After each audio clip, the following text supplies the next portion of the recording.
Hello friends, अगर आप अपनी लाइफ में इस बात से क्वेश्चन कर रहे हो, इस बात को लेकर कि हम अपनी लाइफ में क्या करें, कौन सा करियर चुनें, तो ये वीडियो आपके लिए हेल्पफुल हो सकता है। और इसमें मैंने कुछ आइडियाज़ लिखे हैं जो कि अलग अलग लोगों से लिए गए हैं, अलग अलग क्षेत्रों से। तो पहला जो कॉन्सेप्ट है वो है इकिगाई का। इकिगाई जो होता है एक जापानीज़ कॉन्सेप्ट है, जिसमें आप ये देख सकते हो कि 4 ये गोले बने हुए हैं। और इनमें ये इकिगाई का कॉन्सेप्ट होता है कि आप एक ऐसा काम चुनो जिसमें जो सब ये देखो कि वर्ल्ड को क्या ज़रूरत है। पहला जो जिस पे 1 नंबर लिखा है। फिर सेकंड है कि वो काम आपको करना पसंद कितना है, आप उस काम से कितना प्यार करते हो। और तीसरा है कि मैं उस काम में कितना अच्छा हूँ, मैं उस चीज़ में कितने स्किल के साथ काम कर पाता हूँ। और चौथा है कि क्या मुझे उस काम के पैसे मिलते हैं कि नहीं। तो ये है इकिगाई का कॉन्सेप्ट। अब इकिगाई का जो कॉन्सेप्ट है ये काफ़ी अच्छा है, क्योंकि कई बार जब हम लोग अपने जॉब की फील्ड देखते हैं तो हम केवल फोर्थ वाला कॉलम देखते हैं और ये देखते हैं कि किस में ज़्यादा पैसे मिल रहे हैं। तो अगर हम वो देखते हैं तो हमें पैसे तो मिलते हैं, बट हमारे बहुत सारी चीज़ चली जाती है, क्योंकि जो जॉब होती है उसमें इंसान के डेली कम से कम 8 से 12 घंटे जाते ही जाते हैं। और अगर वो जाते हैं तो कम से कम वो जॉब उसे हैप्पीनेस देनी चाहिए, उसको वो पसंद होना चाहिए। और इसी तरह से एक ड्राइव बुक है जिसे डेनियल पिंक ने लिखा है। उसमें जो ऑथर है वो ये लिखते हैं कि जो टॉप मतलब जो इंसान का मोटिवेशन होता है वो तभी हाई होता है जब वो इंट्रिंसिक होता है। जब हम मोटिवेशन को एक्सटर्नल बना लेते हैं, लाइक पैसा या समाज में इज्जत, तो हमारा काम को लेके मोटिवेशन कम हो जाता है। जबकि अगर हम इस इकिगाई में भी 3 चीज़ें देखें तो तीनों चीज़ की अ, वो काम हमें कितना पसंद है, वो काम हम कितना अच्छे से कर लेते हैं, और उसको वर्ल्ड को उस काम की कितनी ज़रूरत है, यानी purpose, competence and our interest. ये तीनों ही चीज़ें एक तरह से इंट्रिंसिक मोटिवेशन है। यानी इंट्रिंसिक मोटिवेशन की ये कोई ऐसी चीज़ नहीं है जो हमें रिवॉर्ड के रूप में बाहर से मिल रहा है, या कोई पनिशमेंट भी नहीं है कि अगर हम ये तो मतलब एक अंदर की फीलिंग है कि भाई हमें उस काम से प्यार है इसलिए हम वो कर रहे हैं। सेकेंडली, जब हम इकिगाई वाला काम अपना करते हैं तो हमें एक फ़्लो स्टेट का अनुभव होता है।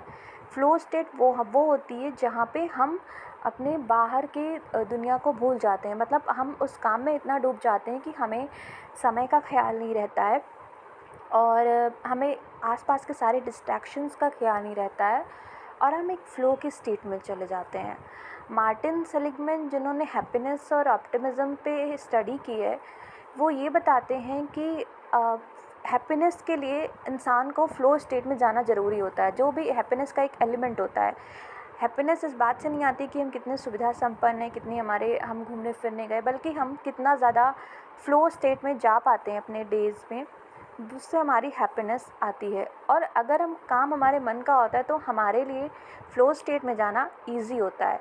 वैसे फ़्लो स्टेट में आप ऐसे काम में भी जा सकते हैं जो कि शायद उतनी फ़न एक्टिविटी नहीं है आपके लिए, बट एक आसान बात होती है फ़्लो स्टेट में जाना उस काम के लिए जो कि आपके लिए फ़न है।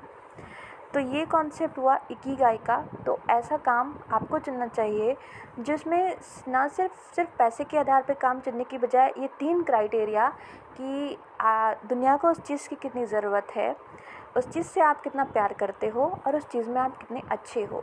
इसमें भी जो 2 क्राइटेरिया है ना, कि आप विश्व को कितनी ज़रूरत है और आप उस काम से कितना प्यार करते हो। क्योंकि अगर आप जो अच्छाई की बात है, स्किल की बात है, वो स्किल डेवलप हो जाती है जैसे जैसे आप प्रैक्टिस करोगे, स्किल आपकी बढ़ती जाएगी टाइम के साथ में। सो द थिंग इज़ कि वो चीज़ आपको कितना लव है तो आप उस चीज़ से करते हो, और उससे कितनी वैल्यू क्रिएट हो रही है दुनिया के लिए। तो ये था इकिगाई का कॉन्सेप्ट काम को चुनने का, जो कि एक बेहतरीन तरीका है जिसे आप अपना सकते हो अपनी लाइफ में। अब सेकंड है जो कि मैंने कॉन्सेप्ट लिया हुआ है एंजेला डकवर्थ की बुक ग्रिड से। वो ये बोलती हैं कि जो भी आपका काम है, जैसे कि बहुत सारे लोग वो ग्रिट बुक है वो उसमें ये बोलती हैं कि पहली बात तो कि कोई भी चीज़ में अगर हमें सक्सेसफुल होना है लाइफ में, कुछ बड़ा काम, मतलब बड़ा नाम हमारे काम का हो, या हम बड़े इंसान बने, तो या मतलब हमें सफलता जिसे दुनिया कहती है वो मिले, तो उसके लिए ज़रूरी है कि इंसान के अंदर ग्रिट होनी चाहिए। जितने भी ग्रिट का मतलब होता है कि हम किसी भी काम को बहुत लंबे समय तक कर पाएँ बिना डिस्ट्रैक्ट हुए, हम उस काम में बहुत सारा समय दे पाएँ, वो होता है ग्रिट। लेकिन ग्रिट होती कैसी है, तो उसके लिए आपको सबसे पहले इंटरेस्ट होना चाहिए, आपका उस काम में बेसिक इंटरेस्ट होना चाहिए। हार्डवर्क ज़रूरी होता है, लेकिन हार्डवर्क से पहले भी इंटरेस्ट आता है, क्योंकि अगर आप में इंटरेस्ट है तो आप हार्डवर्क कर लोगे, बट अगर आप में इंटरेस्ट नहीं है किसी काम को लेके तो आप हार्डवर्क नहीं कर पाओगे। तो ये बताया है इसमें। तो वो ये कहती हैं कि बहुत सारे लोग जैसे स्टीव जॉब्स हो गए या जितने भी बड़े बड़े लोग हुए हैं, उन सब ने ये बोला है कि अपना पैशन को फॉलो करना चाहिए। बट इस बुक में जो एंजेला डकवर्थ हैं वो ये बोलती हैं कि फॉलो करने की बजाय हमें अपने पैशन को फॉस्टर करना चाहिए। फॉस्टर का अर्थ होता है कि हमें अपने पैशन को डेवलप करना है। इंटरेस्ट हमें किसी चीज़ में हो सकता है, छोटे छोटे मतलब बहुत सारे इंटरेस्ट बहुत सारे लोगों को होते हैं। इस बुक में ये वो एग्जांपल देती हैं कि जेफ बेजोस हैं और भी बहुत सारे लोग हैं, जैसे कोई ओलंपिक चैम्पियंस हैं, बड़े बड़े शेफ्स हैं, इन सब के इन्होंने अपने इस बुक में एग्जांपल्स दिए हुए हैं। तो वो ये बताती हैं कि ये जो जितने लोग थे, इन सब लोगों को कभी भी ऐसा नहीं था कि एक दिन ये जगे और इन्हें अपना पैशन पता चल गया, इन्हें ये पता चल गया कि वाओ मैं ये कर सकता हूँ, या जेफ बेजोस ने सोचा अचानक से कि मुझे एक बड़ी सी कंपनी बनानी है। नहीं, ऐसा कुछ नहीं था। इन्होंने अपनी लाइफ में शुरुआत से एक चीज़ को इम्पोर्टेंस दी। वो चीज़ थी उनकी इंटरेस्ट, या मतलब इंटरेस्ट को एक्सप्लोर करना, एक्सपेरिमेंट करना, चीज़ों के साथ में एक्सपेरिमेंट, काफ़ी सारा एक्सप्लोरेशन में इन्होंने टाइम दिया, वो भी बचपन से दिया, तभी वो जाके अपना जो यूथ था उस चीज़ को जान पाए, डिस्कवर कर पाए, उन्हें क्लैरिटी आ गई कि हाँ मुझे ये चीज़ ही करनी है। सो इन्होंने काफ़ी ज़्यादा, इन लोगों ने अपने जो इंटरेस्ट है उसके साथ अलग अलग चीज़ों के साथ एक्सपेरिमेंट किए, अलग अलग चीज़ों को करके देखा। जैसे कि जो जेफ बेजोस थे, ये बचपन में काफ़ी सारी चीज़ें बनाया करते थे। इनको जैसे घड़ी है तो उसको हटा देंगे, उसमें से मतलब उसको खोल के देखेंगे, या कुछ भी इनके घर में ऐसा इक्विपमेंट्स है उसको हटाएंगे, ऐसा कुछ बनाते रहते थे। तो इनकी मम्मी को ऐसा लगता था कि ये जो है ये प्रॉब्लम सॉल्विंग का इनके अंदर इंटरेस्ट है, तो उनको वो उसी तरह के उस चीज़ के लिए वो अलाउ करती थी। जैसे कि एक बार इन्होंने अपनी क्लास बंक कर रहे थे और कुछ डेवलप कर रहे थे कुछ भी, तो जब उन्हें पता चला उनकी मम्मी को कि इन्होंने क्लास अपनी बंक कर रहे हैं, तो उनसे पूछा कि तुम क्यों कर रहे हो, तो उन्होंने बताया कि भाई मैं कुछ अपना, मेरा एक्सपेरिमेंट चल रहा है साइड में, मैं उसलिए कर रहा हूँ। तो उन्होंने उनको अलाउ किया। तो यहाँ पे ये पेरेंट्स का भी रोल हो जाता है कि भाई अगर बच्चा किसी चीज़ में इनोवेशन कर रहा है, कुछ भी उसका इंटरेस्ट है, तो उसको वो डेवलप करने में हेल्प करें, चाहे वो कितना ही अनकन्वेंशनल चीज़ कर रहा हो। तो ये चीज़ इन्होंने इसमें बताई। इसी तरह से एक मैंने इंटरव्यू देखा था मनोज मुंतसिर, जो कि बहुत आजकल फेमस राइटर हैं, गाने लिखते हैं। इन्होंने इसमें उन्होंने बताया कि जो है वो अपने शुरुआत के जो दिन थे, जो बचपन के दिन थे, उसमें उन्होंने बहुत सारी अलग अलग चीज़ों को किया, तब जाके उनको पता चला कि राइटिंग में उनका इंटरेस्ट है। मतलब उन्होंने ये बात बोली कि हर किसी को गॉड एक सुपर पावर देते हैं, तो मैं अपनी सुपर पावर खोज रहा था और वो अलग अलग चीज़ों को खोजा, जैसे कि फ़ुटबॉल खेला उन्होंने अलग अलग, तो इससे ये नहीं पता चला कि राइटिंग में उनका सुपर पावर है। तो ये चीज़ होती है कि भाई आपको ये बात पता नहीं होती कि आपको क्लैरिटी जो आती है ना, वो एक्सपेरिमेंट के बाद में आती है, शुरुआत में नहीं आती है। तो सबसे पहले होती है कि भाई आपको चीज़ों को डिस्कवर करना है, बहुत सारी चीज़ों को, अलग अलग चीज़ों के साथ एक्सपेरिमेंट करो, उनको डेवलप करो, और पता चल जाए, जब पता चल जाए कि क्या है वो चीज़, उसको डेवलप करो और फिर उनको और भी ज़्यादा बढ़ाओ। तो इंट्रोस्पेक्ट, जो इसमें एंजेला डकवर्थ हैं वो बोलती है कि इंट्रोस्पेक्ट करने की बजाय इंटरेक्शन पे ध्यान दो। यानी इंट्रोस्पेक्ट का मतलब होता है कि हम अपने ही दिमाग में केवल सोचे जा रहे हैं कि मेरा इकिगाई क्या है, मेरा पैशन क्या है, वैसे सोचे जा रहे हैं अंदर अंदर, तो उससे कुछ पता नहीं चल पाता है। हमें इंटरेक्शन करना होता है, यानी हमें अलग अलग चीज़ों को करके देखना होता है। माइ मतलब आप जैसे कि अगर आप इंटरेक्ट कर रहे हो कोई चीज़ से, जैसे कि आप मान लो कि फ़ुटबॉल खेल रहे हो, तो आप ये देखो कि क्या फ़ुटबॉल खेलने में मुझे मज़ा आ रही है, क्या फ़ुटबॉल खेलने में मैं अच्छा हूँ, ये चीज़ या इसे लोग पसंद कर रहे हैं। तो इस तरह से जब आप देखोगे तो आपको पता चलेगा कि हाँ, ये चीज़ जो है ये इकिगाई वाले क्राइटेरिया पे फिट हो रही, नहीं तो नहीं हो रही, आप मूव ऑन कर सकते हो। थोड़ा थोड़ा आपको समय देना पड़ेगा चीज़ों पे। फिर उसके बाद है कि अगर आप एक एक चीज़ है वहाँ पे आप ऑलरेडी हो, ठीक है, और तो एक लेकिन वो चीज़ शायद आपको पसंद नहीं आ रही है। हो सकता है वहाँ ये तीनों क्राइटेरिया फिट ना हो रहे हो, आपको काम पसंद ना आ रहा हो, आपको काम में मज़ा भी नहीं आ रहा हो, पसंद ना आ रहा हो, और आप उसमें अच्छे भी ना हो, और उसके साथ ही कोई वैल्यू भी क्रिएट ना हो रही हो। इस स्थिति में क्या आपको अपना काम छोड़ देना चाहिए? तो कम से कम आपको उसको मतलब एक एवरेज स्थिति में तो ले आना चाहिए, क्योंकि कई बार होता है कि हम जब ऐसी स्थिति आती है कि काम नहीं पसंद होता है, तो हम वहाँ पे प्रोक्रेस्टिनेट करते हैं, उस चीज़ को छोड़ के कुछ और ऐसी फ़न एक्टिविटी या लेज़र में समय बर्बाद कर देते हैं, और उससे हमें एक नेगेटिव साइकिल शुरू हो जाती है, जिससे हमारा सेल्फ इस्टीम भी कम हो जाता है। तो अगर आप प्रोक्रेस्टिनेट भी कर रहे हो, तो प्रोक्रेस्टिनेट अगर उस काम को छोड़ के एक ऐसी चीज़ में करो जो कि वैल्यू क्रिएट करे। अगर आपको अभी भी डिस्कवरी मोड में हो अपने इकिगाई की, तो उस चीज़ के डिस्कवरी में टाइम लगाओ। नहीं तो उस चीज़ को नहीं तो आप उस चीज़ के लिए अगर आपने डिस्कवरी कर ली है, तो उस जैसे कि बहुत सारे लोगों को पता होता है कि उन्हें म्यूज़िक पसंद है, तो वो और शायद एक जॉब भी करते हैं, अपना डे जॉब करते हैं, और शाम को म्यूज़िक में टाइम देते हैं। इसी तरह से कुछ लोग होते हैं कि वो एक डे जॉब करते हैं और शाम को अपनी उन्हें अगर नहीं भी पसंद है तो वो अलग अलग एक्टिविटीज़ करके चेक करते रहते हैं। तो एकदम से तो छोड़ पाना एक काम को मुश्किल होता है, बट हाँ, उस चीज़ के साथ आपको जस्टिस करना होता है। कुछ बेयर मिनिमम आवर्स होते हैं, उसको आप दीजिए, क्योंकि करेंटली आप हो सकता है कि ऐसी स्थिति में हो कि आप उस चीज़ को एकदम से छोड़ नहीं सकते हो। तो फिर चौथी चीज़ है कि क्या आपके एक से ज़्यादा इकिगाई या पैशन हो सकते हैं? तो हो सकते हैं, आपके एक से ज़्यादा भी हो सकते हैं।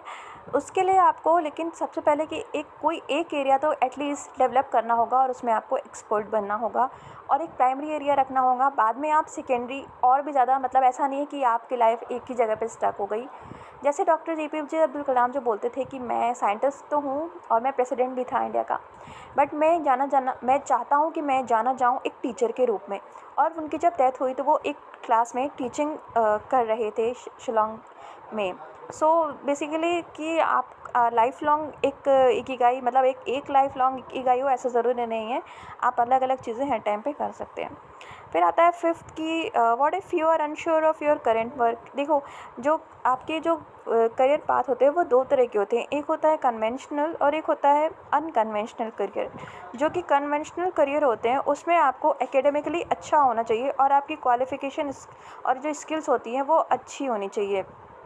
ये सारे जो कन्वेंशनल करियर पाथ होते हैं, इसमें मतलब हाई रिवॉर्ड होता है और एक सिक्योर सी लाइफ होती है। मतलब ये आपको पता होते हैं, इनके बारे में आपको कुछ नया नहीं करना होता है। ये चीज़ें आपको जो होती है ना, ये मतलब जितना ज़्यादा आप एकेडमिकली आपकी क्वालिफाइंग होगी, उतने ज़्यादा आप एक अच्छे करियर में बन सकते हो। जैसे कि डॉक्टर, आईएएस, टीचर, प्रोफेसर, ये सारी चीज़ें जो होती हैं एक कन्वेंशनल करियर पाथ होता है। यहाँ पे आपको पहले से पता होती हैं चीज़ें, एक रेसिपी होती है जो कि दूसरे लोगों ने फॉलो की होती है। अगर आप उसे फॉलो करेंगे तो आप भी उस चीज़ को बन सकते हैं। बट एक दूसरे तरह के करियर होते हैं जो कि अनकन्वेंशनल करियर होते हैं। अनकन्वेंशनल करियर पाथ जो होते हैं वहाँ पे आपको हाई रिवॉर्ड्स मतलब वो जो अनकन्वेंशनल करियर पाथ होते हैं वो ऐसे होते हैं कि उनका आपको पता नहीं होता है कि वो चीज़ें कि उनका कोई सर्टेन पाथ नहीं है उनके लिए। आपको मतलब ऐसा नहीं, जैसे कि अगर आपको डॉक्टर बनना है तो आपको एक कोचिंग में एडमिशन लेना है, वहाँ पे आपको जो भी टीचर्स होंगे वो कुछ बताएंगे, उन टीचर्स को आपको फॉलो करना है और अच्छे से मेहनत करनी है और बन जाना है। ये होता है कन्वेंशनल करियर पाथ में। अनकन्वेंशनल करियर पाथ में जो होता है कि आपको किसी को फॉलो नहीं करना है, आपको काफ़ी ओरिजिनलिटी और क्रिएटिविटी अपने आप पे सब कुछ दिखानी होती है। इंडिविजुअल लेवल का काम होता है और आपको सारी मेहनत, सारा दिमाग खुद से लगाना होता है। इसमें जो इसीलिए जो रिस्क ऑफ फेलियर होता है वो थोड़ा ज़्यादा होता है और अनसर्टेनिटी भी काफ़ी ज़्यादा होती है। ऐसे में आपको एक ऐसा इंसान होना पड़ता है जो कि उस जिसके अंदर बहुत ज़्यादा सेल्फ बिलीव है और जो कि उसको लगता है, मतलब ये सारी क्वालिटीज़ जो एक इंसान के अंदर होती है कि वो अपने दम पे काफ़ी चीज़ें कर पाएगा, वो होनी चाहिए। लेकिन अगर इस फील्ड में अगर आप एक सक्सेसफुल करियर बना लेते हो तो आपको बहुत ज़्यादा हाई रिवॉर्ड मिलते हैं। और लेकिन वही है कि इसमें फिर आपको एक अनकन्वेंशनल तरीका है, इसलिए ये सिक्योर पाथ नहीं होता है उतना, तो ये इसमें जो रिस्क टेकिंग एबिलिटी होती है वो आपकी ज़्यादा होनी चाहिए।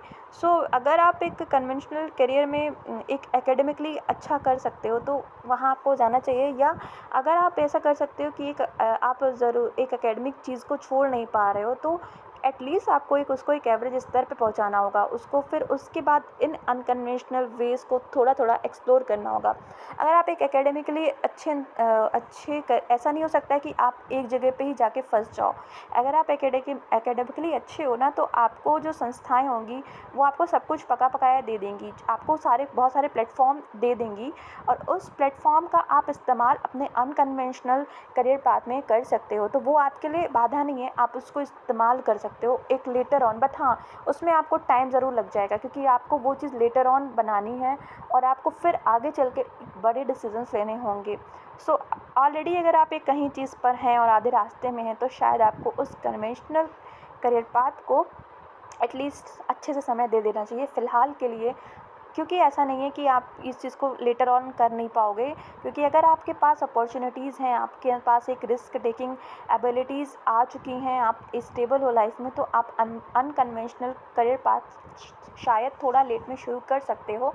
लेकिन अगर आप अभी बहुत ही शुरुआती दौर में और आप कहीं पे भी कमिटेड नहीं हो, उस स्थिति में आप एक अनकन्वेंशनल करियर को भी शुरुआत से ही शुरू कर सकते हो, बशर्ते आपको इतनी क्लैरिटी होनी चाहिए, इतना आपके अंदर अपने अंदर इतना विश्वास होना चाहिए कि आप अपने जो भी आपको सपोर्ट कर रहे हैं सिस्टम, जो आपके माता पिता हैं, उनको आप विश्वास दिला पाओ कि भाई आपको खुद को क्लैरिटी होनी चाहिए। अगर आपको खुद को क्लैरिटी नहीं है तो इसलिए तब तो आप फिर दोनों ही जगह से चले जाओगे। So basically clarity is very much important. So thank you.